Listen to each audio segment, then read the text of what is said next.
All right. Some of these make me feel better. I'm like, oh man, shit. We were really good last year when you weren't on Saint. Yeah, but I was just about to say that. I was like, these must have been all the episodes I was on the boat for.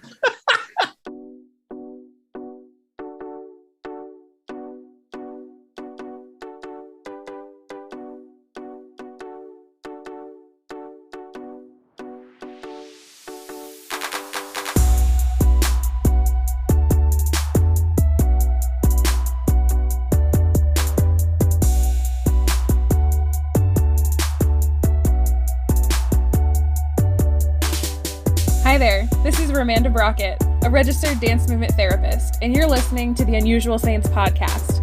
That means if you're tuning in with underage listeners, you might want to be careful. There's some language in here. We're expecting a lot out of you this week, Jeremy, because you haven't been here in so long. Yeah, that's probably not going to happen. Don't worry, we expect that as well.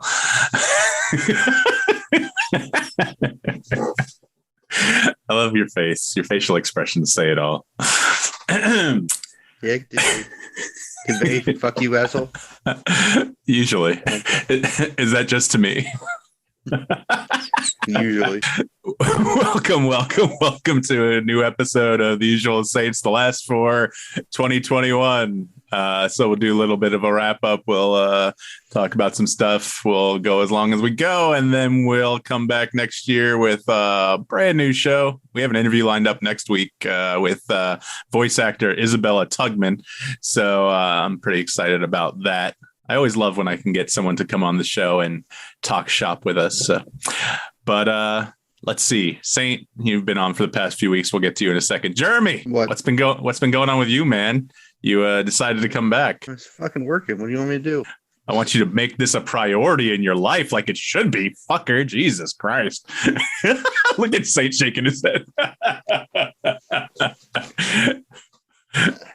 I worked a shit ton of hours to make sure I didn't have to work Christmas or New Year's. So okay. Just what it is. All right. So nothing exciting going on. Are you caught up on Hawkeye? No. Have you even watched Hawkeye? Just the first four. The first four? Yeah. Okay. Have you seen Spider-Man No Way Home? I have. Oh, we could get Jeremy's opinion on it since we couldn't get it on the one we recorded after Saint watched it. Jeremy, what did you think? What was your take on Spider-Man No Way Home? And give us your review. I liked the cameos that came in. That was cool. You can say it. This is spoiler territory. Spoiler alert for anyone listening. If you already listened to the USSR, then you know. Yeah, you can spoil it. It's okay. Go ahead. I mean, speak freely. Daredevil was cool. I was honestly shocked how long all three Spider-Men were in the movie together. I did not expect that at all. I thought it was going to be, 5 minutes at the end of the movie, the end of the fight scene, they show up and it's over. So the fact that they were there for seemed like an hour of the movie was pretty cool. Just unexpected. Other than that, I mean, the ending kind of sucked. I mean, can't have a good day. That sucked. In fairness, that is Spider-Man. That is the the crust of the Spider-Man story in the comic books. Like, it's always Peter Parker having to make the choice of being Spider-Man or living the life that he wants to live as a teenager, and the consequences of if people found out he was Spider-Man, how that would affect the people around him. So that's always been like what the comic books have been about. So it's in line with the traditional Spider-Man ethos, I'd say. The other thing I liked, and I've seen a lot of it on the internet, is was it Wong? Just peace out. You all have a good day. Good luck. Come out. Also, funny that'd be what you relate to. Jeremy's like, all right, fuck you guys. Well, go ahead.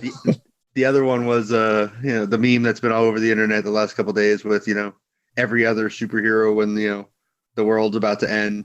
Where the fuck are they? Nobody else shows up to help. Where come on, where's Hawkeye? He too busy with the family with the tree or some shit. I mean, where the fuck are the rest of these guys? But that's just me. Well, they're busy. What happened at the end of the last one? Let's see. So we have Wanda. She's doing her thing in the cabin. We got Loki. He's found out that Kang the Conqueror, he's somewhere else. The Avengers. I mean, Chris Evans is like 170. Tony Stark's dead. Black Widow's dead. Spoiler alert. So who are you expecting to see show up? Ant-Man or Thor or? Sure. Ant-Man fucking lives in New York, right? What the fuck? Does he? He lives in San Francisco. I thought it was New York now. Maybe. Nah, Ant-Man, I believe, yeah, he's in the Bay Area. So Ant-Man's in the Bay Area. That gives him an excuse. Thor's with the Guardians of the Galaxy. What's Bruce Banner? I guess Hulk doesn't really have an excuse. I mean, but he's gone from Smart Hulk back to Banner, apparently from She-Hulk. From the previews we get in the She-Hulk, he's back there. Yeah, I guess Hawkeye really doesn't have an excuse per se. He's should be there at the same time that Spider-Man's there from the end of the movie, unless this took place in the fall. Maybe Clint hasn't gotten there yet, because at the very end, it's the same Rockefeller Center Christmas tree that he swings over, and Rogers the musical billboards. That is a very good question. I mean, the only one that really shows up is Doctor Strange, and he's supposed to be in this movie. So yeah, I guess hard time for the Avengers. It's just a little weird. Do you have a favorite Spider-Man out of the Spider-Men? The newest one's probably my favorite of the three. I mean, Tobey Maguire looked fucking old. I mean, he looked like Seabiscuit ran his ass over. He looks like us. But I'm not in movies. I'm not in movies. But he looks like Seabiscuit ran his ass over, man. It was bad. They did allude to, I mean, the whole thing about his back, that's like a call to, like, he was actually going to get replaced by Jake Gyllenhaal in Spider-Man 2 because he hurt his back filming Seabiscuit.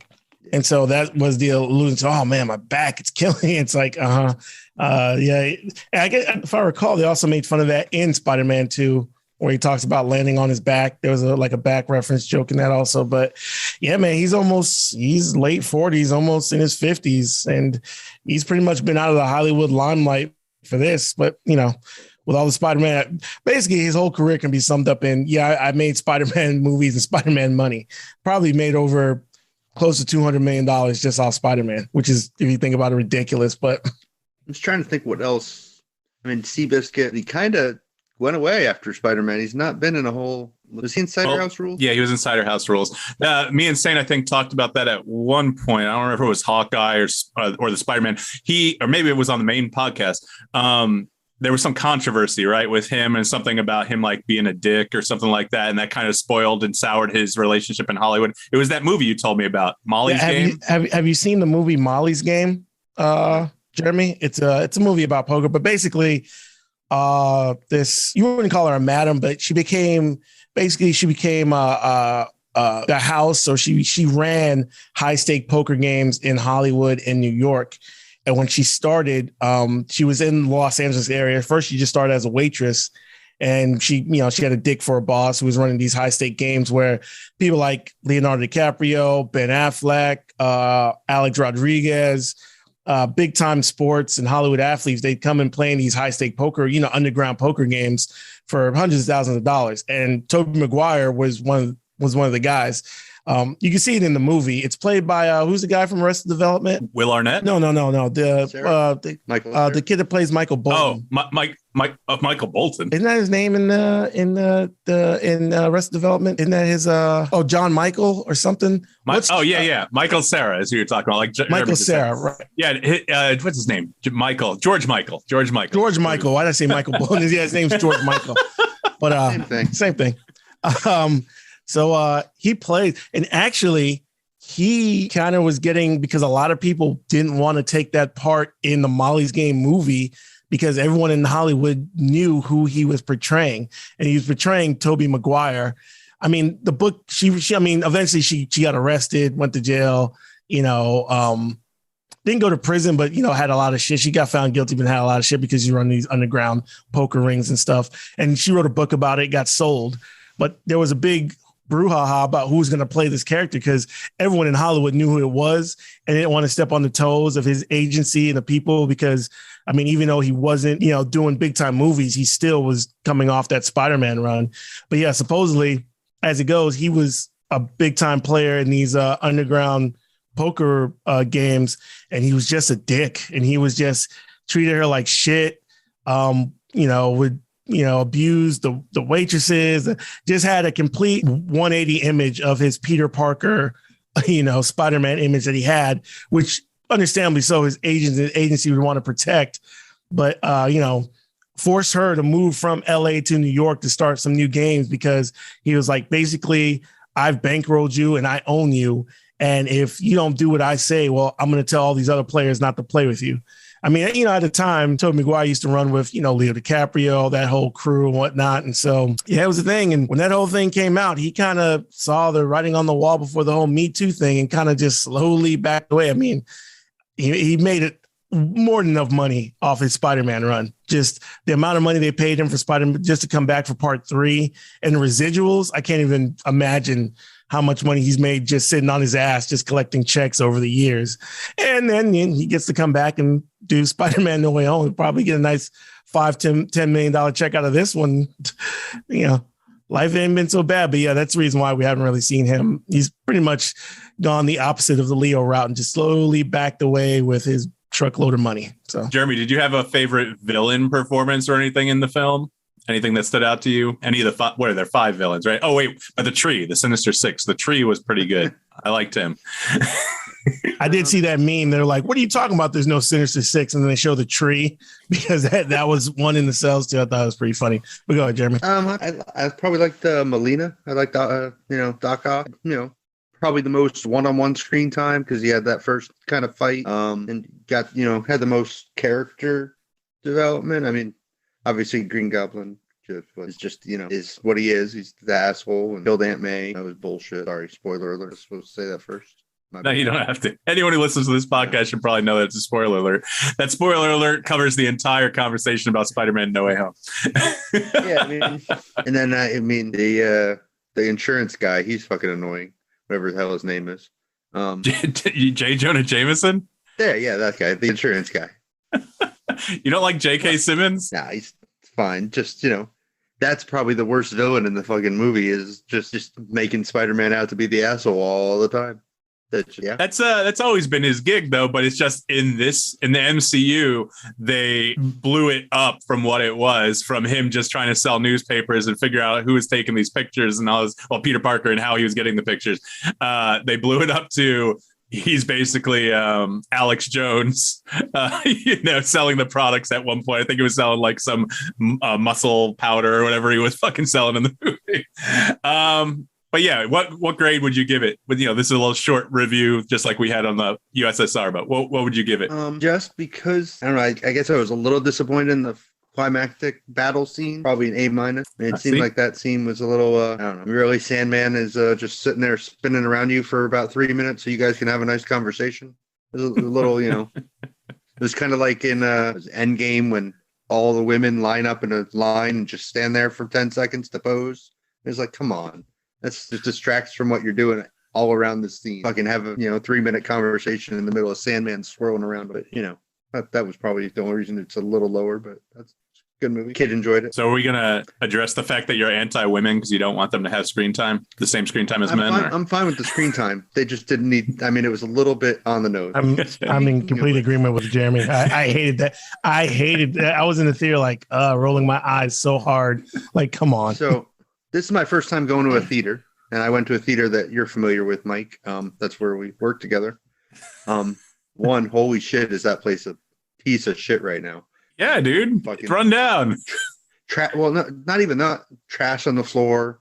Lights. There's no lights in the lobby. Only lights in the lobby. Remember the lights on the side of the Radiant screens that we would turn on to say that the theater was ready to be seated? Well, they replaced them all with white lights, and that's the only fucking lighting in the lobby. It's bright as shit. You can't see anything when you look over there. And none of the screens or the Radiant screens in the lobby above each theater, none of them are fucking working. I'm like, holy shit, is this place a piece of shit? Then watching the damn movie, maybe it's just me, but the theater was pretty crowded. As soon as the movie ends, credits start, I'd say 80% of the theater left. Then there's the mid-credit scene. I'd say we were down to 5% left. I think the 5% of the theater stayed and watched the last end credit scene. I'm like, it's a fucking Marvel movie. Who the fuck is getting up before the end of the credits? What the fuck is wrong with you people? I mean, right. Even if you're not, sure if there's one, fucking after the credits is a fucking website and says, hey, there's a scene in the middle and a scene at the end. Where the fuck are you going? I mean, you paid to come see this movie. Where the fuck are you going? I'm going to say the same thing happened in my theater. Less the first one. I mean, I think most of the people stuck around, although there was a few stragglers who left right after the movie ended. But after the Venom credit, the mid-credit scene, yeah, I'd say most of the theater got up and left. And I was still telling like my family, no, wait, there's still more. Although to be fair, it really was just a trailer for the next Doctor Strange movie. So technically you really didn't have to stick around and see it. It was on YouTube the next day. So that kind of annoyed me that all we got was a trailer for the next Doctor Strange and the Multiverse of Madness trailer. But yeah, man, I was thinking the same thing. I was like, have you people not been watching the Marvel movies for, was there even one? I believe was Endgame the only one that did not have an end credit scene? I think Endgame might have been the only Marvel movie where they're like, yeah, there's no end credit because we're going to be rebooting. Because off the top of my head, I can't remember if there was an end credit scene for that movie. But yeah, you think by now, I mean, Marvel's pretty much the studio that practically invented the end credit stuff. So it's just odd. Question: Is there an end credit scene on Hawkeye? Did I see something that like the TV show had an end credit scene? Yes. All right, so I'll have to make sure to watch that because yeah. Don't spoil it for him. Let him figure it out himself. But yes, there is an end credit scene. All right. All right. So let's see. We talked about Spider-Man. I know Jeremy just added some topics to the list. I just want to say that it's the happiest time of the year.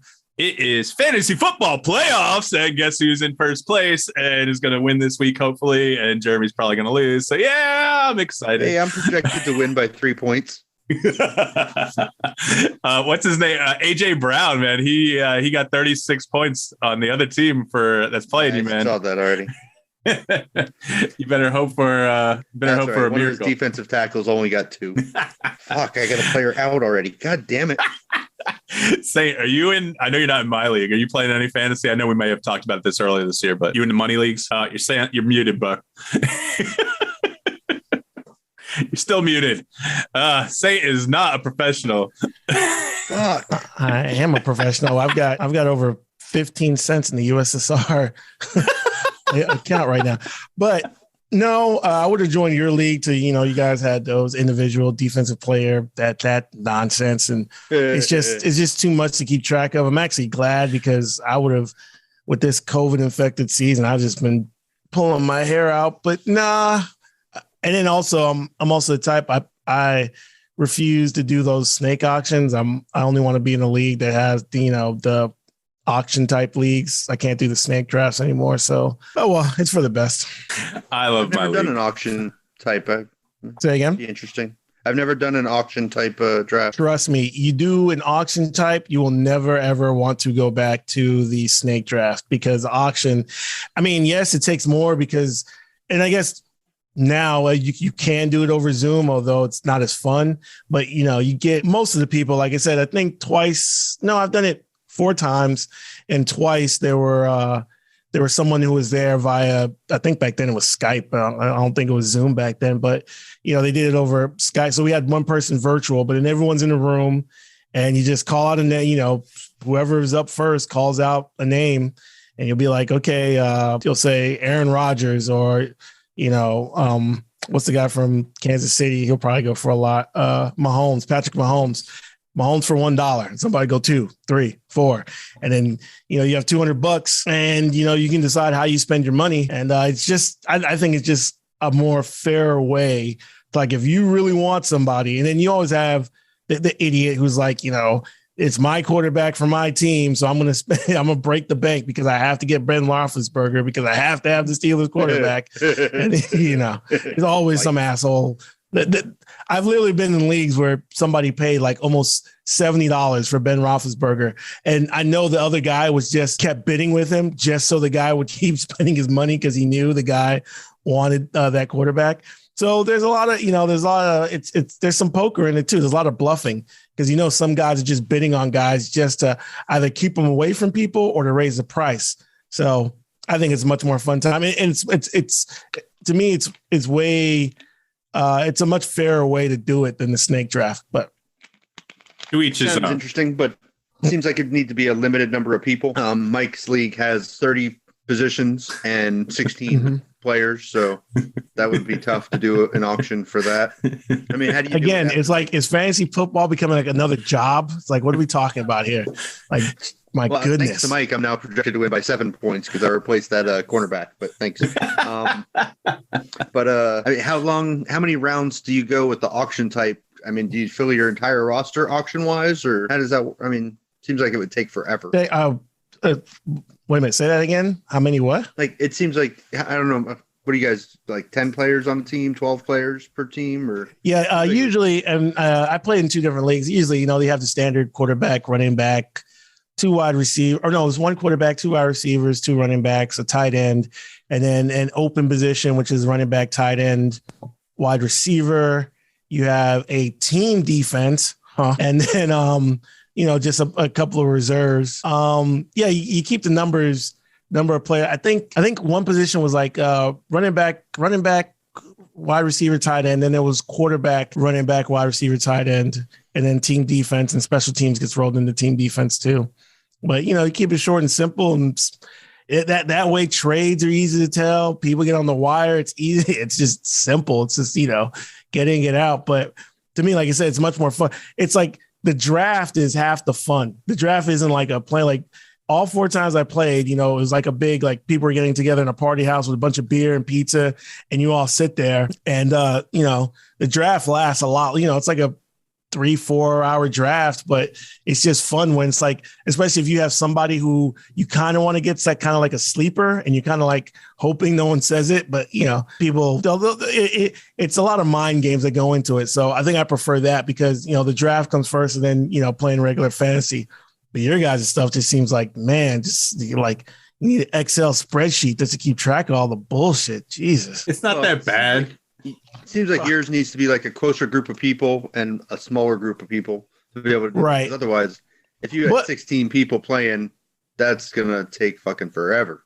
Right. But then now with Zoom, I guess, I remember, one of them was like 10 and one of them was 12. So it's like, you don't want like too many people, but you can still do like 10 or 12 people. I mean, that's perfectly fine. And each pair, you got 12 people. There's only going to be 12 top tier quarterbacks, and everyone else, you kind of get your choice of second pick. Like, I'll pick this guy for $1. And someone will be like, all right, $2. Again, the 1 year where I won both of my leagues, I picked up that's the year I picked up, Gronkowski and Jimmy Graham, back when Jimmy Graham was with the Saints and Gronk was with the Patriots. And I think it was like their first or second year in the league. And for some reason, I felt like, I think they're going to be throwing a lot to these huge monster tight ends. And I got both of them for super cheap.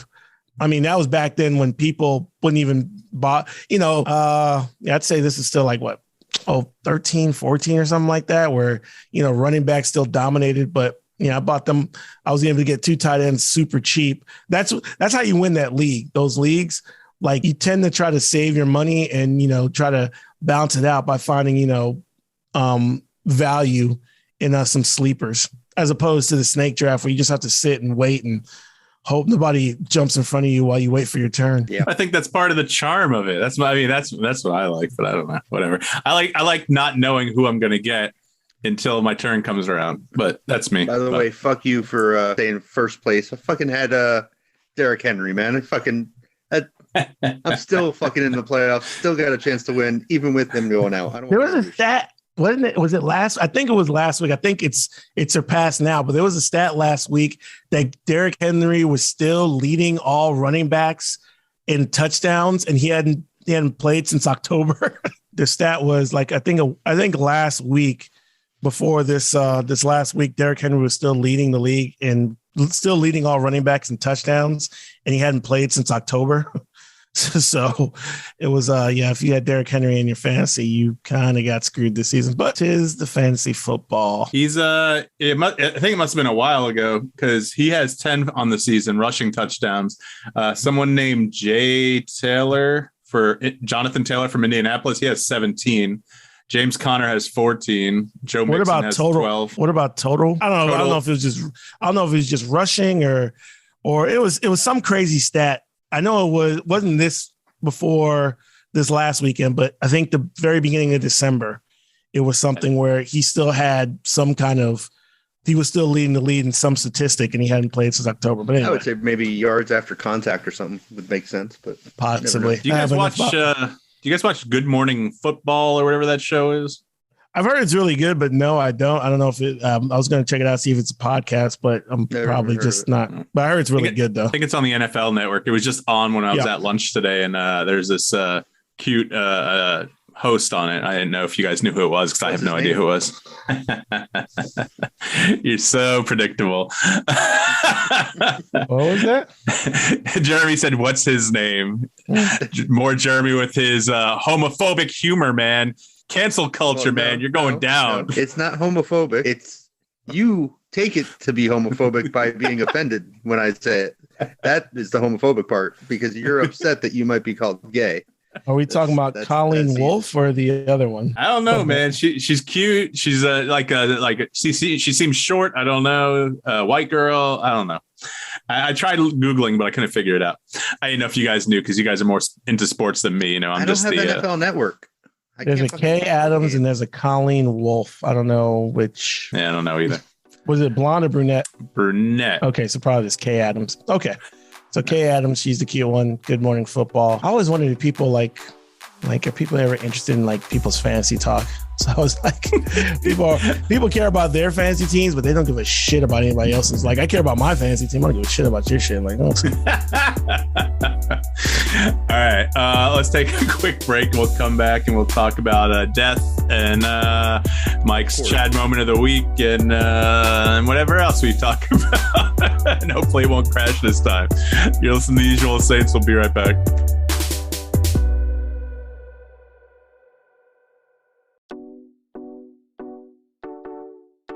Hi, this is Eva Habermann, and you're listening to The Usual Saints.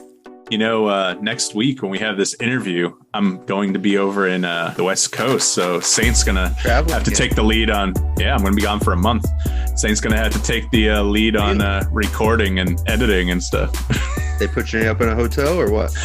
Yeah, I'm going to the Holiday Inn Suites Express, whatever. I said, I'm a bigger guy. I need a king-size bed, and they made it happen. So she's going over for a month, huh? Yep, going for a month. Now, do they pay for your room over the weekends, or do you have to leave every Friday and come back Monday, or we might as well use this fascinating talk in the show. So welcome back to The Usual Saints. I'm Mike D here with Jeremy and Saint. I don't think I introduced this at the beginning of the show, but that's fine. Everyone should know who we are by now. But Jeremy and Saint, me. They're paying the 26th to January 21st. So yeah, I mean, if I want to stay over there, don't want to drive back, that's fine. You know, I don't know that I want to drive back every weekend. I'm thinking maybe 2 of the 4 weekends, maybe, but we'll see. We'll see how it goes. But it's fun. I like hotel living. I'll miss the family a little bit, but I enjoy. I was gonna say is getting the daughter back before school going to be a problem? No, she can just get her sometime. She can just get dropped off by Heather earlier, or if my dad can help, then my dad might help. So. But so let's see. Death and add anyone. I only have 2 people on the list from a few weeks ago because we didn't cover it last time we did this. If anyone else died, let me know. So Anne Rice died, author of, Interview with the Vampire and all that kind of stuff. I tried reading the book. I watched the movie. I never really read any of the other books or anything like that. So I wasn't a huge fan, I'd say. You guys fans of her work at all? Or No, besides... all I know is Interview with a Vampire, and all I know, there's a big controversy because she didn't want Tom Cruise to be in it, but then I guess she saw it, and she said he was great or whatever. She changed her mind after she saw it. They made that god-awful Queen of the Damn movie with Aaliyah, which was just terrible. I was like, ugh. I mean, you waited this long to make this sequel, and then you choose Aaliyah and make a horrible movie. But besides that, I think the vampires, I've never been really that big on vampires except for Blade. And that's basically like a guy who just kills the vampires. I've never really gotten the whole fascination with vampires. I guess maybe Lost Boys. I mean, maybe that was the last vampire movie I was really into, not into the whole Dracula stuff, but haven't read any of her books, but Was she famous for anything else besides the vampire series? I'm not too familiar. I think it was mainly big presence in New Orleans. Yeah, but that's it. I mean, none of us seem to be really big fans. So R.I.P. Anne Rice. I spelled her name wrong on the list too. It's Anne, I think. And then Michael Nesmith from the Monkees. Either of you Monkees fans? We know, hey, hey, we're the Monkees. They sang some other songs. Daydream Believer, I think. Was he the only one that actually played a musical instrument? I think there's like something where like most of the Monkees couldn't play or sing. Like they I don't know. Actors. I feel like they were like almost the first boy band. I mean, unless you want to say the Beatles were, but I don't think the Beatles were. I think they were kind of manufactured, by whoever manufactured them. So yeah, they definitely were. They were picked and wasn't organically made or anything. So, whatever. RIP. Not a huge fan of either one. There's no huge deaths there, but let's see. Jeremy put on the list the Colorado truck driver. Now that's a fucked up situation. I didn't know. Oh, wait, did we want to switch over? There was one more death we had, but there's another death, but I'm pretty sure. Mike missed a death. I missed a death. Michael Strahan? No. I should have added it to the list. But Joan Didion or Didion. I guess how you pronounce it. Is this your neighbor? No. Pretty good one. She was a famous author. She was in her 90s. She wrote a lot about contemporary America and things of it. She had a famous book called Miami, and the only reason I know about it, me living in this area, a lot of people who, well, I guess you guys too, but I guess I'm more maybe in tune to more of the Miami sports scene, the Miami politics. But she wrote a book called Miami back in 1984 that dealt with the city of Miami, the racial dynamics, with the Cuban community, and how Miami was the Miami of now is the America. There was always saying the Miami of now is the America of the future, and all the problems that you see in the city of Miami, you're going to see in the rest of America. And it's sort of kind of played out that way. She also worked for New York. Was it the New York Magazine? I think it was New York Magazine for a long time. And she wrote about a lot of cultural issues and things that dealt with, but she passed. So just wanted to mention her. Another death, R.I.P. R.I.P. I saw she died, and I didn't know who the fuck she was, and I didn't click the article. So, but that's the good thing about having more than one person, because you know a little bit that I don't know. So, R.I.P. Joan. I know a lot of it you don't know, but we can continue. I wasn't gonna say it. I was being nice. I don't know everything. I'm okay at some things. What is it? The trivia thing. I know a little about a lot of things. That's what I know. All right. So Colorado truck driver, Jeremy, you added it. Like I said, I was not that familiar. I did not remember this incident happening. What was it? Last year, the year before? 2019. I think it actually happened. All right. So go ahead and talk a little bit about it. So I guess 2019. There's a traffic jam on a highway in Colorado, and this truck driver, I think he's like 23 at the time, comes over the hill, tries to put his brakes on, didn't work out. His brakes failed, is what he claimed. And he ran into the back of this traffic jam, and I think they said 4 people died and many more were injured. They charged him with vehicular manslaughter due to the state's case was, there was a runoff that he didn't use, and he could, he didn't. I think that was their main argument, was he should have used that. And why did he, not get off the road? And he's like, hey, I tried to use my brakes. By the time I realized the brakes had failed, I was past the fucking runoff. There was nothing I could do. And a lot of people were, pissed off, and he was convicted. And the judge said the minimum sentence he could give him based on the charges was 110 years in jail. And so since then, there's truckers unions have called for a boycott of driving trucks through Colorado. There's a petition, I think, is up to 4.4 million people to get the governor to give this guy clemency or something. And I just saw today, or I guess late last night, they put out a release that the prosecutors are looking at a way to maybe try to reduce the sentence. But people are like, it wasn't the guy. He didn't own the truck. He wasn't responsible for upkeep of the truck. The company he worked for was. Like, how are you blaming this guy for his fucking brakes failing and fucking 110 years in jail when Bernie Madoff, gets, 20 years for stealing everyone's money. Other guys, people walk up and shoot a cop in the head and get 10 years. I mean, shoot somebody in the head, get 10 years. How the fuck are you giving this guy over 100 years in jail for this? For something that not really is fault. Right. Just to add on to some of the stuff that I read, because, the story seemed a little, I'm like, you hear something like this and it's like, okay, is there something I'm missing here? There's some like, circumstances that were not missing. So apparently, I guess what's standard with all truck drivers, before you're supposed to go, I'm assuming these are kind of like air brakes. And every driver, he was only 23 when this occurred. He's 26, 27 now, right? Or maybe he's only 25, or maybe he's 23, 24 when it happened. But some circumstances were before you go, you're supposed to check your brakes before you leave. That's supposed to be standard. But again, like you mentioned, this isn't his truck. It's not like a privately owned truck. So it wasn't like, he jerry-rigged his own truck somehow. It's a truck the company gave him, and he did what he said was his normal inspection to say, hey, okay, things are good to go.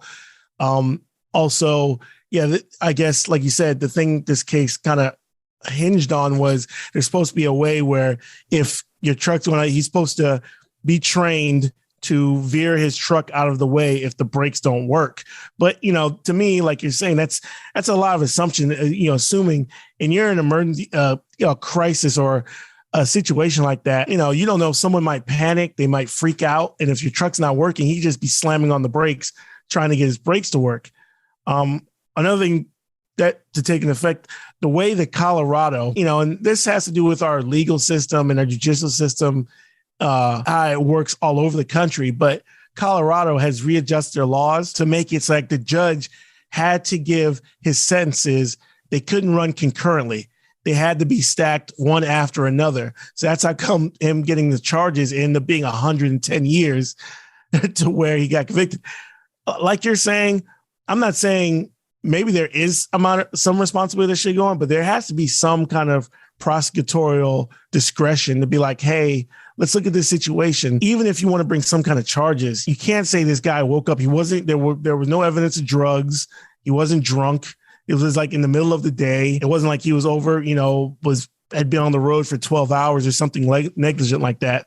So there should be some kind of prosecutorial discretion to say, hey, let's take a look at this case. I mean, maybe if you want to make sure he's no longer a truck driver, maybe put him on probation, do something. But yeah, this just seems like a complete, just throwing the book at this guy for what looks like legit to be an accident. So yeah, I think it's just the way the court system and their sentencing is set up over there, because I think everyone is kind of in agreement. The jury found him guilty of 27 counts of one thing or another, and so it all just stacked up on top of each other. And in my opinion, I don't think he deserves 110 years, and it seems like everyone's doing whatever they can to kind of fix that. Whether or not it's probably not a long-term fix, it's probably just this case, and then they'll have to look at long-term fixes to adjust the system. So hopefully something like this doesn't happen again. Obviously 4 people lost their lives, but I think even those families are like, that's too harsh of a sentence for this guy. I remember reading that he pulled over to the side of the road before the accident because I think he thought something was wrong with the brakes, but he checked them out and everything was fine. I think I also read that he said when he was approaching the backup, he was going to pull over, but there was another truck on the side of the road, so he could not pull over right there. And then before he knew it, he was on top of it, and then the crash happened. So it just seems like it's an unfortunate thing. I haven't signed the petition. I'm just lazy. And I think there's probably I'm of the unfortunate mindset, not when it comes to actual voting, but I'm like, one more name on the petition is not going to do anything. So I'm not signing it. The truckers, I think we're all in agreement of that. All 3 of us are like, yeah. What's my name going to do? Sorry, buddy. The truckers, lining up on the side of the road outside the state. I think that's a cool visual, and, they're trying to make a statement. And so, I feel for the guy. I don't think he did anything intentionally. And I think hopefully he gets some sort of justice. He probably deserves some time, for vehicular manslaughter. It probably should be less than a decade. I don't know. I'm not a lawyer. Just 4 people who he didn't mean to kill. It was obviously an accident and it wasn't his fault. I don't know. We'll see what happens. So on a related note, I was at work last night and we were talking about this case, and then we were talking about how truckers could fuck up pretty much anybody they wanted to in this nation, because they decide, you know what, we're not going to your state anymore because fuck you, we don't like what you're doing, we're not going. Well, think about a hurricane. How long does it take to get fuel back? How quickly are the gas stations out of fuel? Those truckers just decide not to come. You're fucked in about 3 days. There's no more gas. Food's not coming to your stores. This nation can't, you can't survive without truckers delivering shit in this country. There's no other way to do it at this point. It's like, fuck.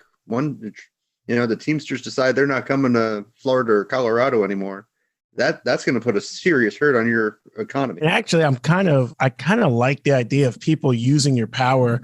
It's like, hey, if we have the power to influence something that we feel is unjust, especially when it comes to labor, it's like, I like when people decide to use it, because really trucking is not an easy job.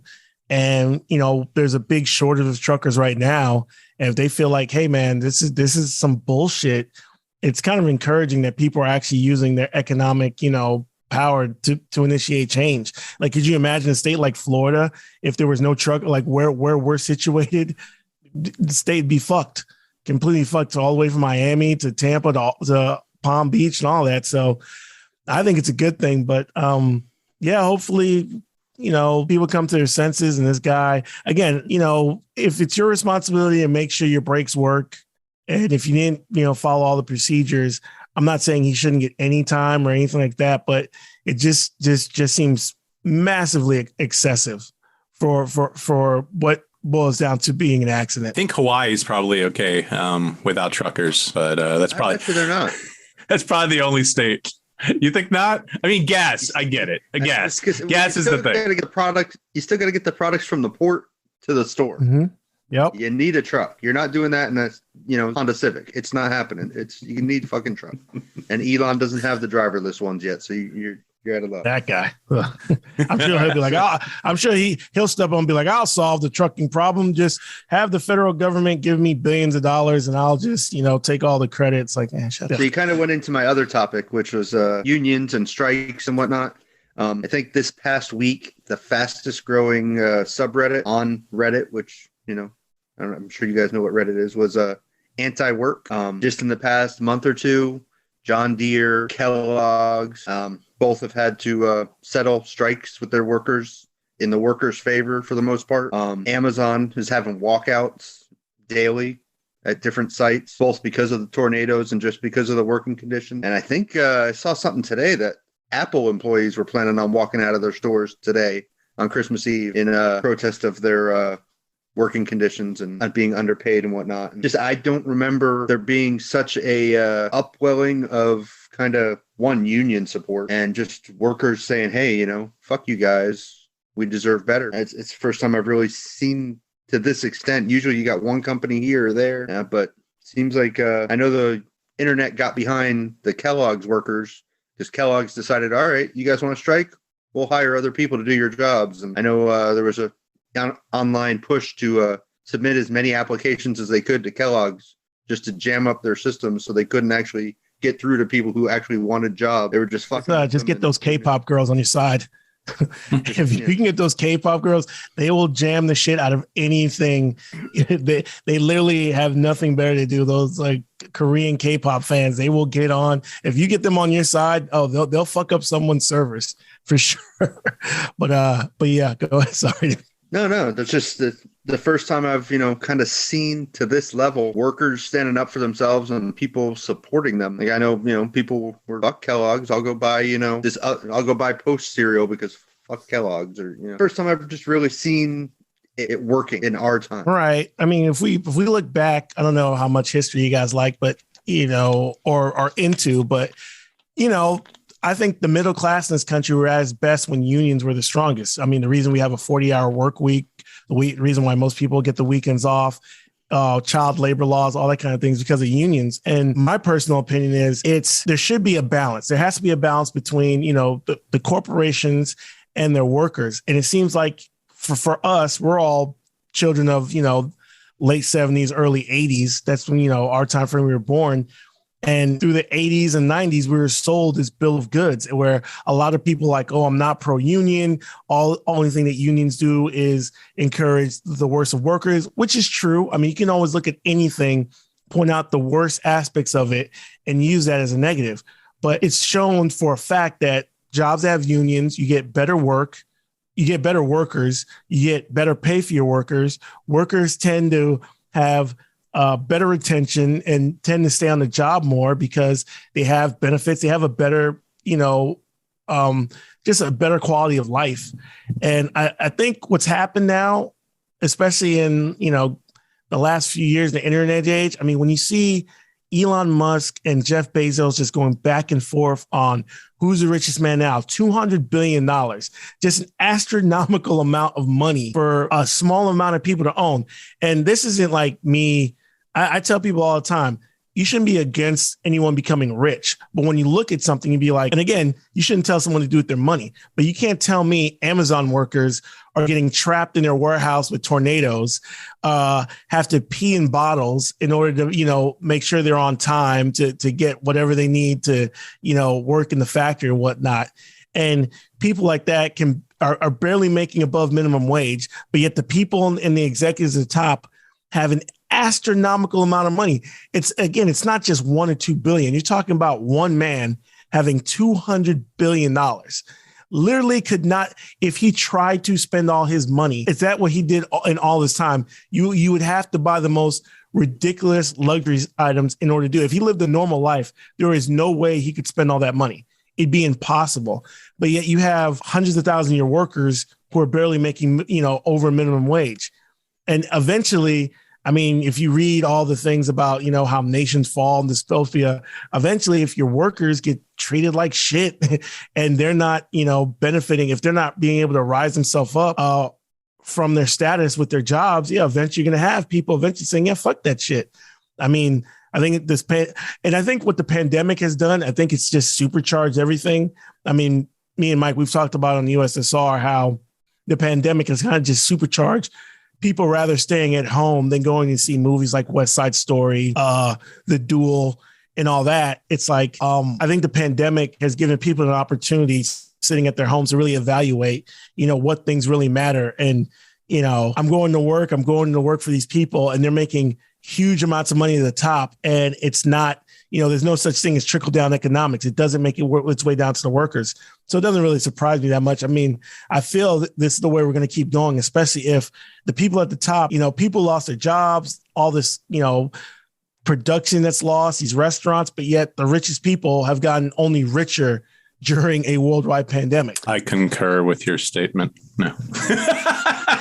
I don't know. I don't know what else I can add. My Marxist rant that I just went on for, but go ahead.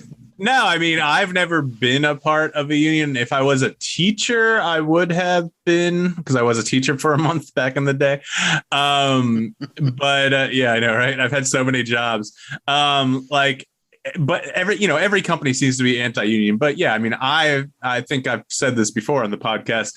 I'm of the opinion, because I've read articles and studies on it, or I've read articles that have read studies about it, that $70,000 is like that is the level you want to make in order to be happy. You going to say? Go ahead.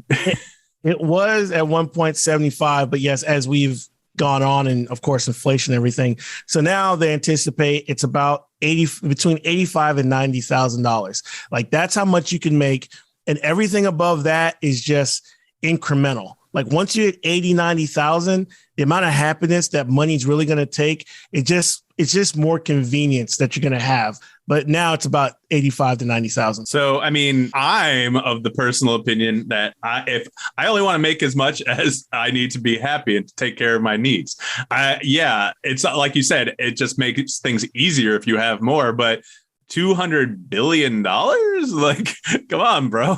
Like, I mean, I can't even picture that. You see some people do those YouTube videos where they show in grains of rice or something like that. They show like a grain of rice is 1 year's salary or something like that. And they have this huge pile of rice. And that's like Jeff Bezos' net worth. It's not even all of it. So it's just, you can't picture it. It's not something a human mind can comprehend how much money that is. Because, in all actuality, it's not like he has a Scrooge McDuck vault, which I really want to. I want to see something like that in real life, right? Someone try to dive into a fucking vault full of coins and break their neck. Like, I'm sure Jake Paul or Mr. Beast, one of those assholes, they'll probably try to do something like that. One of those YouTubers. Maybe not. Mr. Beast isn't so bad. It'd probably be Jake Paul. Mr. Beast, although his stuff is a little performative, he's not as bad as the Paul brothers. But gotcha. Yeah, I mean, so spread the love, man. Spread the love. I mean, well, here's a perfect example. Let's take the owners of Costco. They are not poor by any means. They are millionaires many times over, but they could have much more money. But everyone that works at Costco, Costco is one of the companies that has one of the highest employee, what would you call it, satisfaction rates? Satisfaction, yeah. Yeah, because they pay them well. They offer some benefits, and the owners of Costco admit, they're like, yeah, we could make a lot more money. We could cut costs. We could put a lot more money in our pockets, but they choose not to because they're like, we feel like doing it this way, we have more loyal and better workers. And you ask people that work at Costco, and they're like, yeah, I like working here. It's a good job. But these other companies, they literally look at their employees like you're a number, like you're just a number, and we want to be able to replace you at a drop of a dime. You're replaceable. That's the Amazon way. I mean, kind of Elon's a little different, but his whole thing is, I don't know, his more of, I feel like Elon's a little more like boosting himself up more than he really is. I don't want to get into that. We don't have to get into that if we want to, but yeah, just power to the people. Viva la revolution, all that stuff. Well, on a good note, like I said, John Deere and Kellogg's both got what most agree was a great contract for their workers. And the first Starbucks in America went union, I believe, last week. And it's like in Seattle, like a couple blocks away from the original Starbucks and a couple blocks from the biggest Starbucks. And there is a movement to unionize. And I'm curious to see what happens to some of these Amazon workers that have walked out recently. They just shut down the center. Well, yeah, more or less. Jeff Bezos is going to have him killed.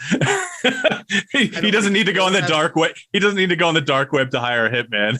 He has a guy for that. He's not going to do it himself. There's a guy for that. Do the wet work for him. Quick question. So, Mike, do you actually have somebody? You have a number in your head? Have you actually sat down and thought of a number of like, if I made this much money, I probably would be happy enough where I wouldn't be trying to like make any more. Not saying that, investments or anything, but if a company paid you like this amount of salary, is there a number do you think if I made this much, then I wouldn't be out here trying to, I'd be perfectly content with that number? I mean, like I said, I thought, and this is just based off the articles. This was that guy in Seattle or whatever a few years ago that he owned that credit card company and he paid everyone $70,000. They bought him a Tesla and thanks. So, right. I'm just going off that, I mean, obviously I would like to make more money to make it less stressful because, that way you don't have to worry about like, I'm not, I'm in a pretty good situation right now. I'm an adult, I guess. Now at this point, like, I feel like I've been struggling for, 20 years or something like that. And finally, me and Heather mainly her make enough to where we don't struggle so much.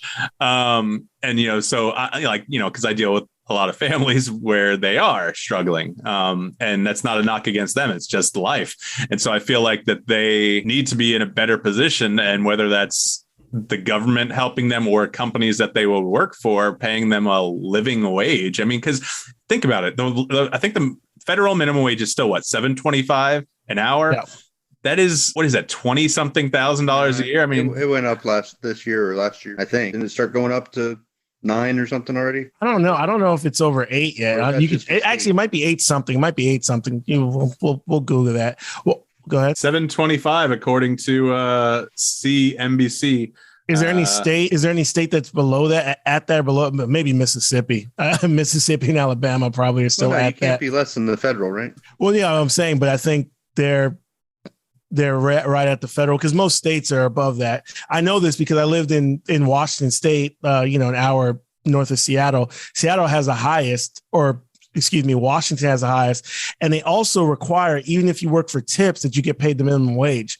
So tip workers in the state of Washington actually make pretty decent money. But I know most states are still either a little bit ahead, or some states are a lot, of the federal. So, but I think probably the states in the South are lowest. DC actually, according to this minimumwage.com, it's paid the highest, $15.90 an hour, followed by, looks like California at 15. Washington is at 14.49. So it's up there. It's top 3. followed by Massachusetts. So, it's all the basically places I would want to live, the more liberal places. The cost of living in Washington is insane. Of course. Yeah, it's well, I'll caveat that because I used to have some insider. If you live in and around the Seattle area, yes, it's ridiculous. Just the cost for homes, even though everywhere's gone up, but at one point the cost of homes was ridiculous there. And if you live in the greater Seattle area, I'd say within, 20 miles of Seattle, it is, but there are some areas in Washington where it's not that expensive. You can live out in the sticks in Washington also. I mean, it is higher cost of living than I would say, most places in the South, including Florida, but not that bad. But the real crunch that you feel is in the greater Seattle area. That area is just ridiculous of the cost of living is to live there. I'm sure just like San Francisco, LA, New York. So let's play a game. I'm looking at the list, so I guess I won't. name a state that you think has the lowest minimum wage. Okay, I'm taking Mississippi. You would be correct. $7.25 an hour, federal minimum wage. They also have the lowest tipped wage. They're still at $2.13, so you can make $2.13 an hour plus tips in their state. Mm-hmm. Now, are they the only state at the federal minimum? No, I don't know if it's dozens, but I'm looking at this list and there's several. Where mostly in the South and the Midwest, right? There's a lot of them you would expect. I'll say that, but that's why I want to see what Jeremy's guess is, and I can go through the list. No, I'll go with South Dakota. I don't know. South Dakota, Jesus Christ, that's $9.95. Jeremy, you fail. Let's see: Alabama, Georgia, Idaho, Indiana, Iowa, Kansas, Kentucky, Louisiana, Mississippi, New Hampshire. That's shocking to me. Wow. North Carolina, North Dakota. You should have gone north, Jeremy. Damn it.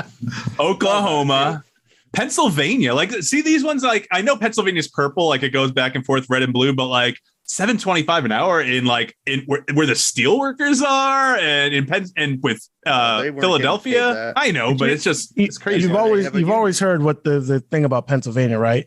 It's Philadelphia and Pittsburgh and Alabama in the middle. That's always the term of Pennsylvania. So I've never been. So I mean, I've drove through Philly and wanted to just stop and see the sights of cheesesteak, but I've never actually been there. But that's what I've heard is at that state. South Carolina, Tennessee, Texas, Utah, Wisconsin, and Wyoming. That's the list. Surprisingly, Florida's not on the list. Florida up there is to $11 an hour, and their tipped wage. Anyone want to take a guess at the Florida tipped wage?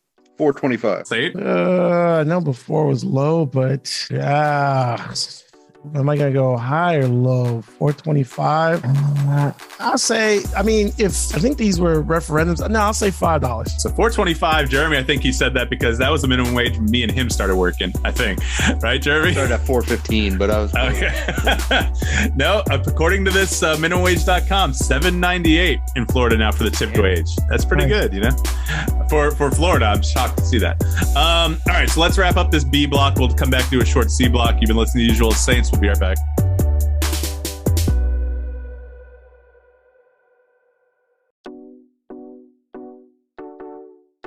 Hey gang, Mikey P here from the We Speak English Good podcast.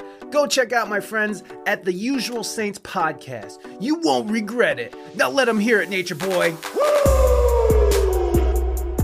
Oh, I'm so tired. I'm so hungover. Welcome back to the Usual Saints. I'm Mike D here with Jeremy and Sainte. That's one of the things I wanted to talk about. So I went out last night, played trivia by myself.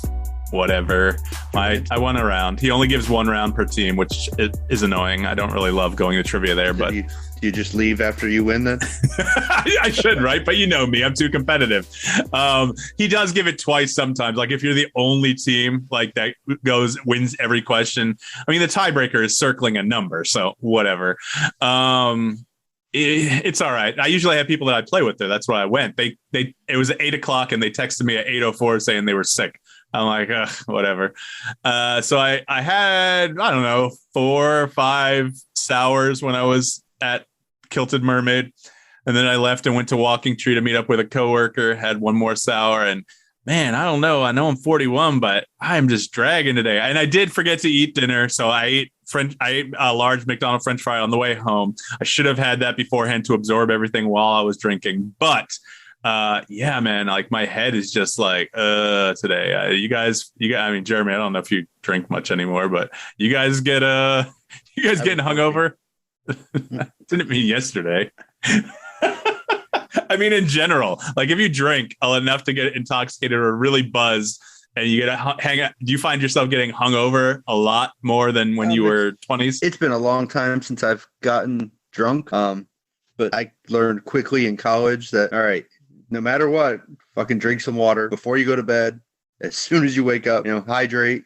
So I didn't do too bad with hangovers for the most part. Never had one that really knocked me on my ass too bad. Saint? Yeah, same with Jeremy, learning how to do the whole water thing. And I mean, for a time, there were a lot of like little tricks, little stuff that they would sell for hangover techniques. And they, with varying results. But now when I was younger, again, I used to, DJ when I was working at a nightclub. There was like, I actually sat and thought about it. I was like, there was almost like a 10-year period where I'd never actually paid for a drink. All I would do was just pay the bartenders and stuff where I was either working at or just hanging out with other DJ friends. So I was never actually paying for drinks and just shots. But yeah, the age and working on the fishing boat is taking their toll. Like now, like I can't go more than a couple. I used to be able to down shots and all that kind of thing. Now, a couple of drinks, man, I'm just hurting. I still try to remember to take a bottle of water before I go to bed, try to pregame a little bit with some water, but no, I'm not like you used to. It was the big 4-0 just a couple of weeks ago. And not that useful, where you could just drink the next day, wake up and get back at it. Nah, those days are long gone. So I had a couple mojitos on my cruise. And I think that was my first drink in like 6 months. I just don't drink. Are you allowed to drink with your condition? I'm not trying to like get all personal or anything, but like, diabetes or whatever. I didn't know like, yeah. I didn't know. Like, I don't know. I didn't know if it would like mess up your sugars and all that kind of shit. So, I mean, I don't want to be sitting there drinking fucking daiquiris, but yeah, I can drink some. Gotcha. How are the mojitos? Were they good? They were all right. They didn't have mint in them. They used a different herb. That's the thing. In San Juan. You can get some places you get a great mojito, but most of the times you don't really get a good one. Because I've had a great mojito. I'm like, wow, this is, and someone's like, yeah, that's a real mojito. But most of the time you get them, they just kind of like, do whatever funky thing with the recipe. And it was on a fucking excursion called Mojitos and Mofongo. Mm-hmm. And the mojito was okay. The mofongo was pretty good. The mojito was okay.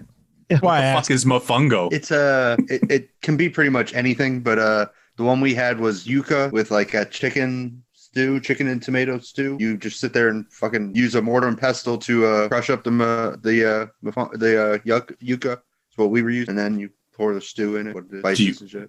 Do you eat it? I never heard of it before. So this is my first time hearing about mofongo. I actually passed a restaurant on my way home today called the Mofongo King. I drove by it on my way home today. It's on Bayshore Boulevard. Right? All right. Winn-Dixie. How do you feel? Like, I mean, go ahead. I was saying, Jeremy, how does he feel about cruise? I mean, he just went on a cruise last month. You read about this cruise that just got 50 people at COVID. So we went on a Royal Caribbean last month. We were the first cruise on that ship since COVID. It had just come across the Atlantic, and we were the first people to get on it in the U.S. Our cruise was like 50% capacity. Our rules were you had to be vaccinated if you were over the age of 12 at the time, because they had just approved the 6 to 12 and people didn't have time to be vaccinated yet. So the rules at the time were you had to wear a mask anywhere inside unless you were in specific vaccinated only venues. Then as a guest, you could not wear a mask during vaccinated only events. And even at all the shows, there were vaccinated and unvaccinated seating. So most of the time you still had to wear a mask because they were still in the same room, but you still didn't sit together. And the eating was all vaccinated and unvaccinated and segregated as well. It's segregation. It's like the smoking and no smoking back in the restaurants. It was vaccinated people were not even allowed to go sit in the unvaccinated, which to me it seemed like the unvaccinated should kind of be okay, you have to stay in your section, but then there's no seats left in the vaccinated section. They're like, hey, can we sit over there? Oh, no, that's only for unvaccinated. Well, I'm fucking vaccinated. I'm good. I don't care if I sit next to them. Nope, you can't sit there. It's like, what the fuck? All right, sure. But yeah, we had no issues on our ship that we heard of.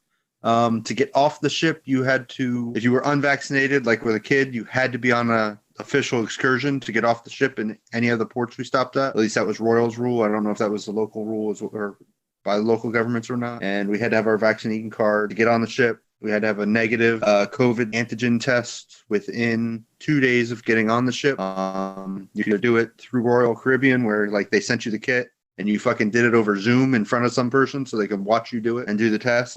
Or you can go to a doctor and get a doctor's report of your negative result. But we had a good time. But so what I've been reading, because I had joined the Royal Caribbean Reddit before we went on our trip to, ask questions and shit. And it's been popping up as people talking about their experiences. And a lot of people on the ships are saying, hey, if I'm feeling sick, well, fuck, my cruise is over. If I call the medical guy and say, hey, I'm not feeling good, you're confined to your room more or less at that point. Your cruise is over. You paid money to stay in what amounts to a small hotel room with a shitty TV. So they said people aren't saying they're not feeling good, which is probably one of the reasons it's spreading so fast on the ship, because people don't want to be quarantined on a cruise ship. They paid to enjoy it, and fuck, they're going to enjoy it. So people being selfish are not helping. I saw today Carnival said one of their ships had the same issue.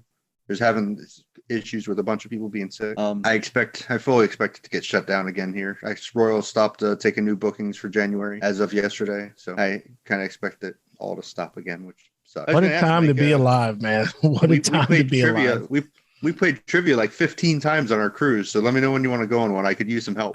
Yeah, maybe after COVID's eliminated. Oh, but wait, it never will be because of these dumbasses in this country. You're gonna get a flu shot or a COVID shot right next to your flu shot every year, man. That's not going. Oh, and that's fine with me. Oh, and that's another thing. What? Oh, Louisiana. Some guy's calling himself the COVID police because Louisiana just put it in this for all the schools. Like you have to have a COVID shot to go to school, just like all your other immunizations. So, but some guy's saying he's going to arrest the governor on February 7th because he's violating some laws that he thinks. Why February 7th? Is that? Yeah, I don't know.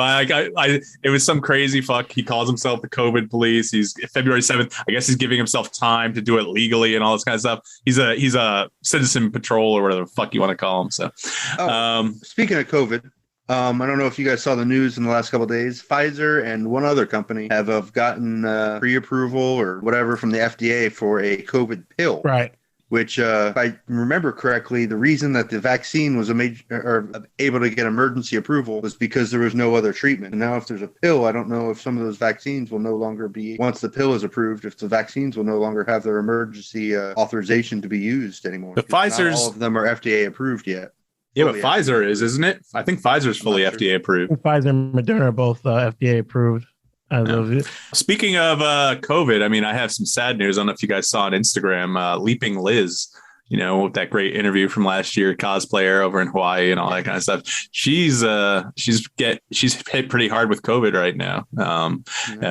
She put it on her. She put it on her Instagram. She was going to go for the monoclonal treatment, the antibody treatment, but she can't get anywhere that's giving infusion. So, it's because I think, and I'm not saying anything out of turn. She put it on her Instagram. It's because of her, she's immunocompromised. So she's got 3-4 shots, however many shots we can get. She's fully up to date and she still got hit. She says it's pretty going pretty rough right now. Not to the point where she has to go to an ER or anything, but I was really sad to see that when I saw that. So, hey, Liz, going out to you. I hope you get better soon.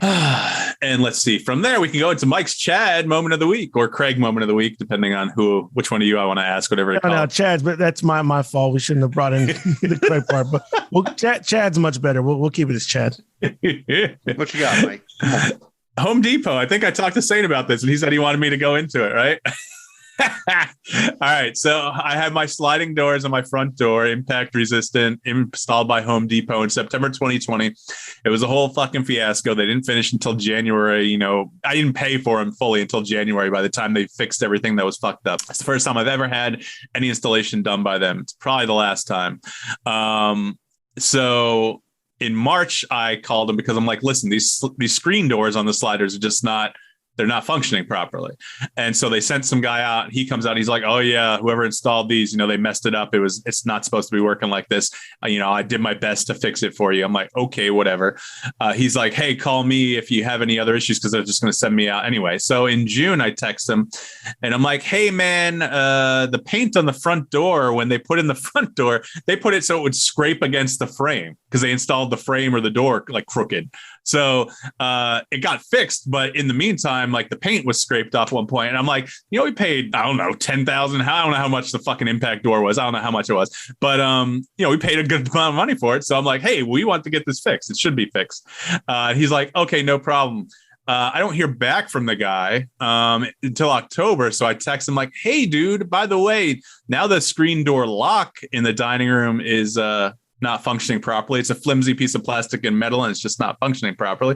So we need to get that fixed too. And what's going on with the paint that I asked you about 4 months ago? He's like, oh, the paint's on back order for 6 months, and they probably won't send me out to do the screen door lock until the paint's in. So I'll let you know. Motherfucker doesn't get back to me for another month. Still doesn't get back to me. So at that point, I'm done reaching out to this guy. And so I call Home Depot corporate, and they say, yeah, it's been over a year since your install, so you have to go to the local company, or you have to go to the manufacturer, PGT. So I contact PGT via email. I don't hear any response for 2 weeks. I call them. I leave a voicemail for customer service because I can't get a hold of anyone besides an operator that just keeps directing me to customer service. And finally, I get a hold of a live person 2 days later when I have to call back myself because no one's called me. And their response to me as well, since Home Depot told you it was done during installation, we're not going to do anything about the screen doors, except for maybe the lock, if that is, a defect in the manufacturer defect. So they just told me basically to fuck off, but they did tell me they were going to call me the next day. Someone was going to call me that was actually handling my case. Never called me from PGT. So at this point, I'm pissed. And so that's when I mentioned it to Sainte that I was going to go around to, doing my executive email bomb. So I did. And hey, lo and behold, it gets results. I haven't gotten everything fixed yet, but I am getting an email from like a vice president every single fucking day asking me what's going on. I got someone who called me after she emailed, saying that they were going to get an appointment scheduled. Obviously, it's the holidays, so I'm giving them a little leeway. And plus, like I said, the vice president still is asking me and following up until I get that scheduled. So nothing's been scheduled yet, but it seems like Home Depot is going to do the right thing and take care of and fix what they should have fixed from the offset. So, hey, the Chad thing works, man. Mm-hmm. Great story. You have to shop at Lowe's from now on when they tell you not to come back. Right. Here's the one thing I've always thought about. I was like, man, I would just like to be not like big time, like some Jake Paul or Mr. Beast, but just a good mid-level, like YouTuber influencer type. That way I just know that if a company doesn't give me good customer service, it's going to be like, if you could just do that on like your Twitter or your, YouTube account, you just send them and they say, oh, wait, he's got 1 million followers. We better follow, instead of having going through I got to speak to corporate. But even with that, if you were like, let's just say YouTube influencer, you're like, well, okay, I guess I'm going to have to call your corporate headquarters. Oh, and by the way, I'm going to make a podcast and a YouTube video about this situation. You see how fast these motherfuckers jump up. Like, just take like, I don't know, an MKBHD or any of these tech YouTubers, if they ever had a problem with a Home Depot or anything, I guarantee you'd see how fast they'd be like, oh, we better get on this problem. Or Casey Neistat, watch how fast I'm going to get a video up on YouTube to shit on your company. So, but it's good to know that, Chad works, chatting works for the little guy too. Yeah, I mean, like I said, I'm not going to, the vice president is reaching out to me. They seem to be trying to do the right thing. Like I said, I probably won't have them install anything again. And that's just, we had Lowe's do all our other installs and they all went great.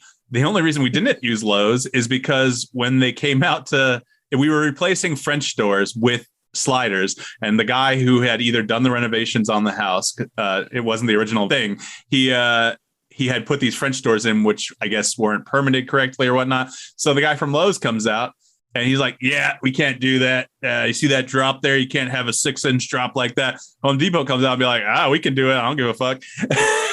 And they weren't the only company. Lowe's is the only company that said no. Like I had multiple estimates come out and give me estimates. And we just decided to go with the bigger company with Home Depot because they say we have a lifetime warranty and blah, blah, blah, and all this kind of shit.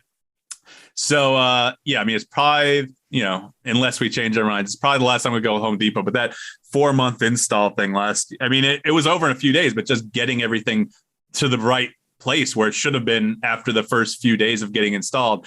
I don't know if I want to go through that again. So, but you can reach out. I think it's what is it? Something advocacy, Elliott Advocacy. I think if you just Google like company executive emails, you probably go to Elliott Advocacy, and they will they have all the emails listed there. You just drop them an email, say this is what's happening, what's going on, and they take care of you usually. So, all right, we've talked for a long time. Anything else, you guys? Any burning topics you guys want to talk about before we leave? No, not really.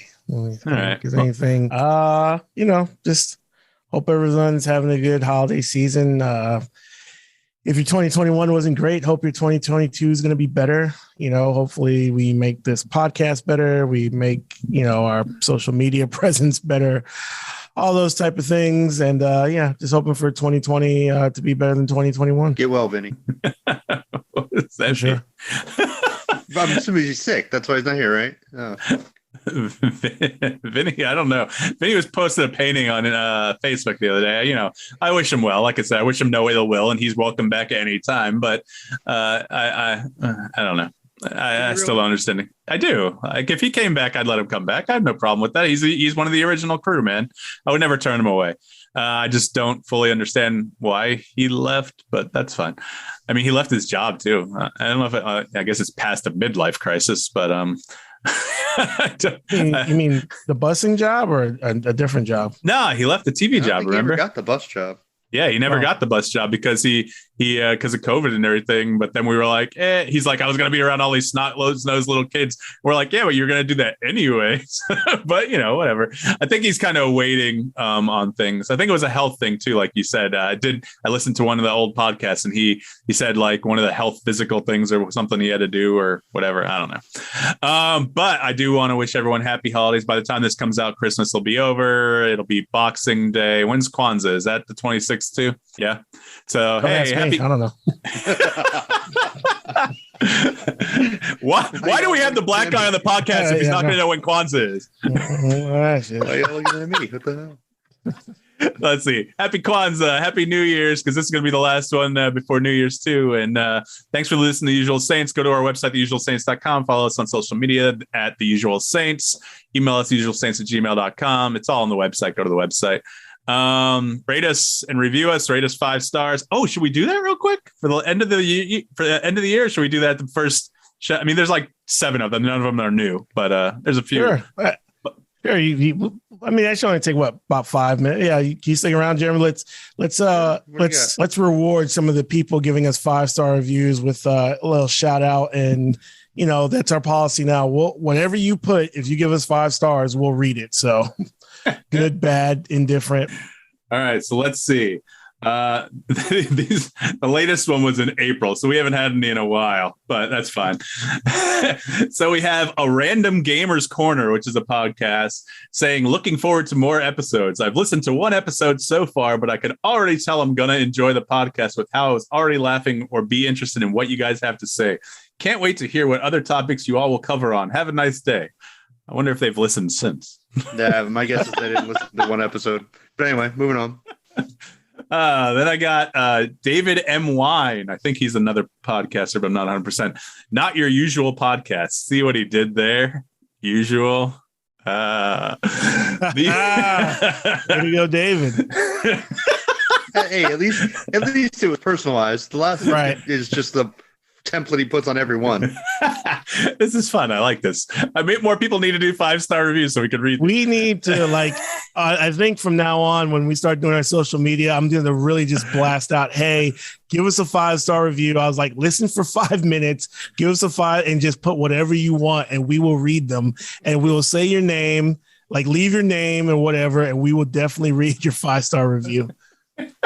This one says from David Wine says, The Usual Saints is an up and coming podcast, but don't hold it against them. That seemed like a knock. The hosts have an awesome dynamic where they talk about anything their heart tells them, even if I'm not the biggest sports person when it does come up. I also love how they have a number you can call them in on. So even though he didn't call in, but hey, see, it's a nice thing to have that number. Let's see. Miss Has Lady anyone called in on the number? When's the last time the number's been used? When's the last time you checked? I think once. Okay. No. Like the other room of Mike's house. No, that was Heather. One of your coworkers call. Yeah, the husband called when we were talking to the cop. Remember? Yeah. So that was fun. And then when we had the interview with Michaela Lee, that's when I had to figure out how to get everyone to hear the call. So I could hear the call, but it wasn't working properly at the time. The next one's from someone named Miss Lady with 2 eyes in lady, which I guess I had to explain.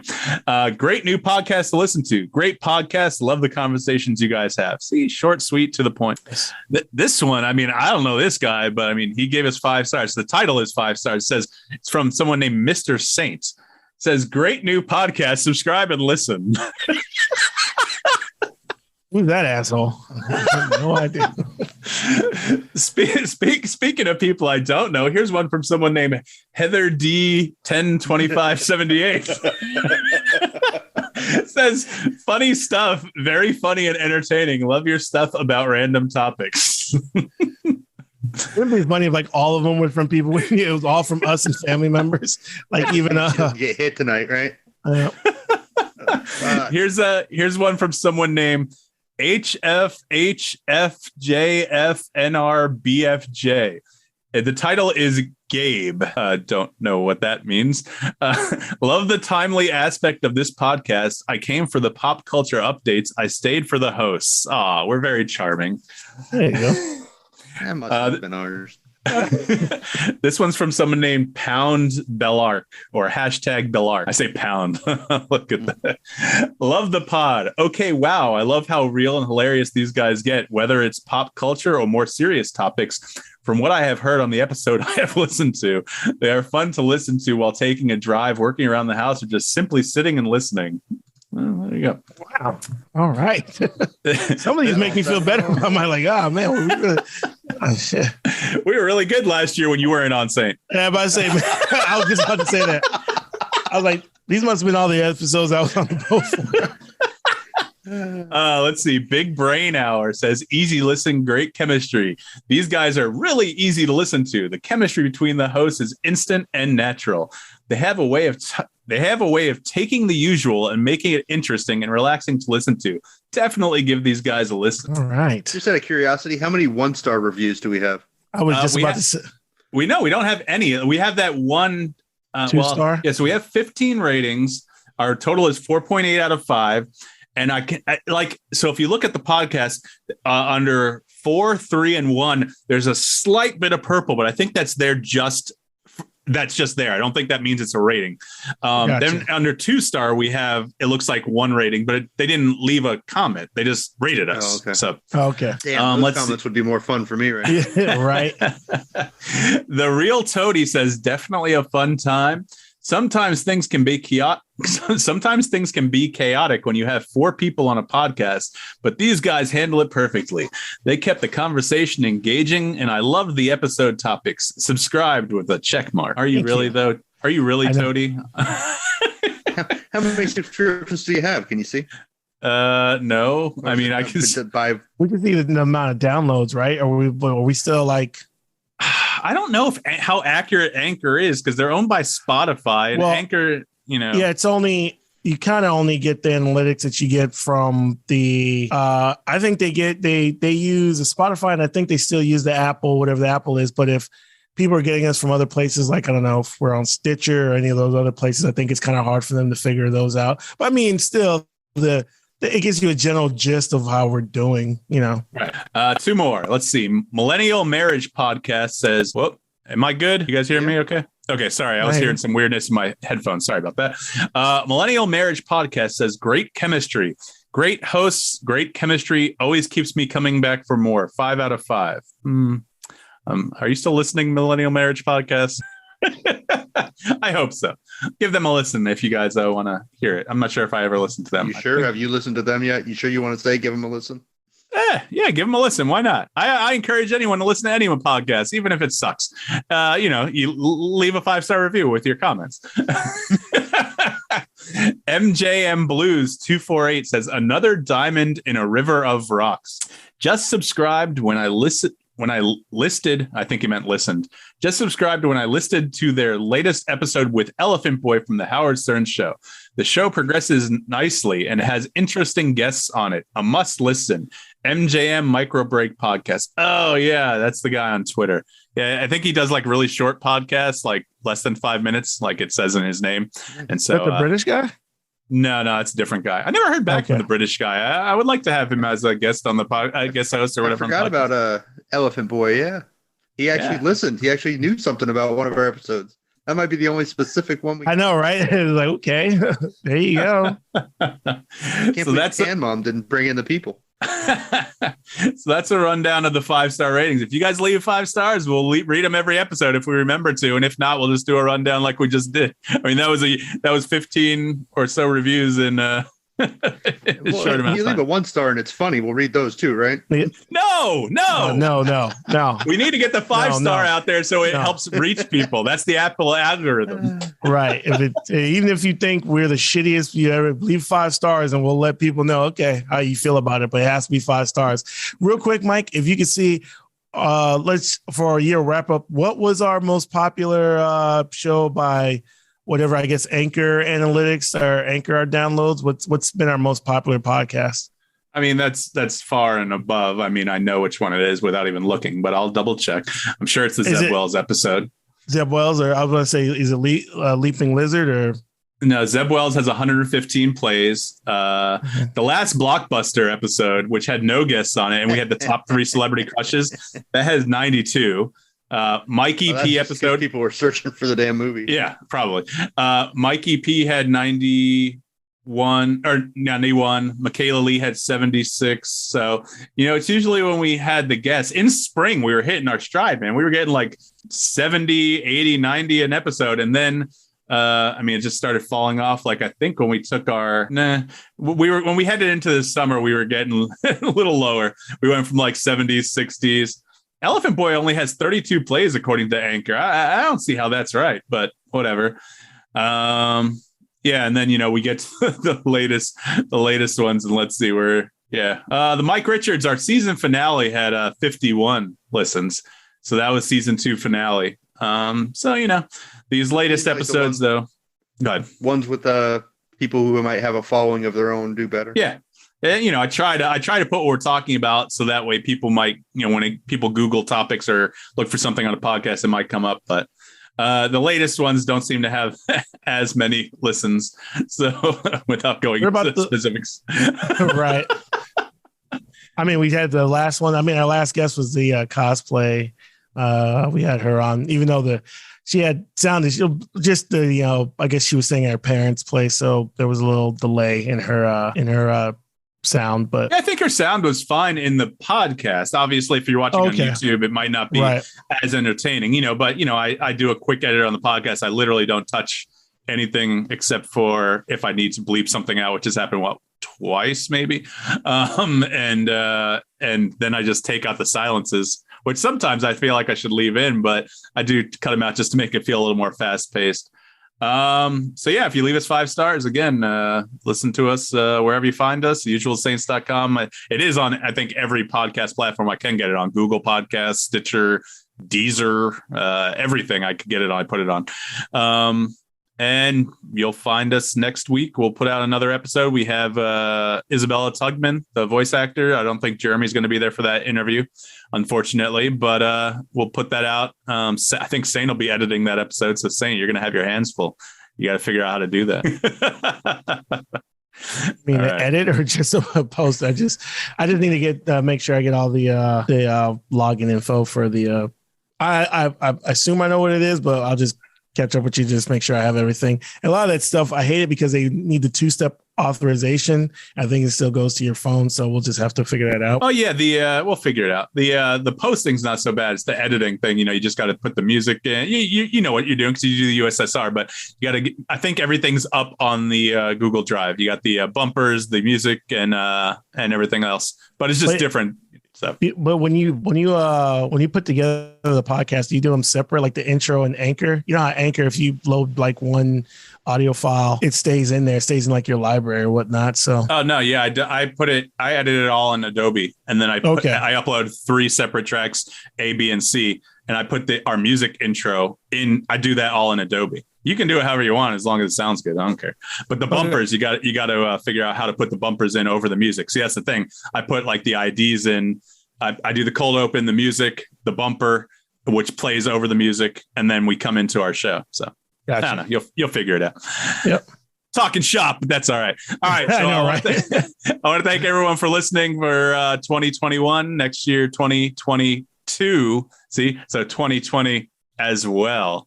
Let's hope it's not, because 2020 sucked balls, and I'm hoping 2022 is a little better. I'm going to turn 42. Jeremy will be 53, and we'll go from there. I'm going to bust Jeremy's balls since he's barely paying attention. Well, I hear you. All right, thanks for listening. You've been listening to Usual Saints for not great. I assumed this was all getting cut because that was the boring conversation. I'm gonna leave it all in. Fuck you. For Jeremy and Saints, I'm Mike D. Thanks for listening to the Usual Saints. Millennial Marriage is gonna tell you in the next comment that wasn't very good to leave that in. As long as they leave a 5-star, I don't care what they put.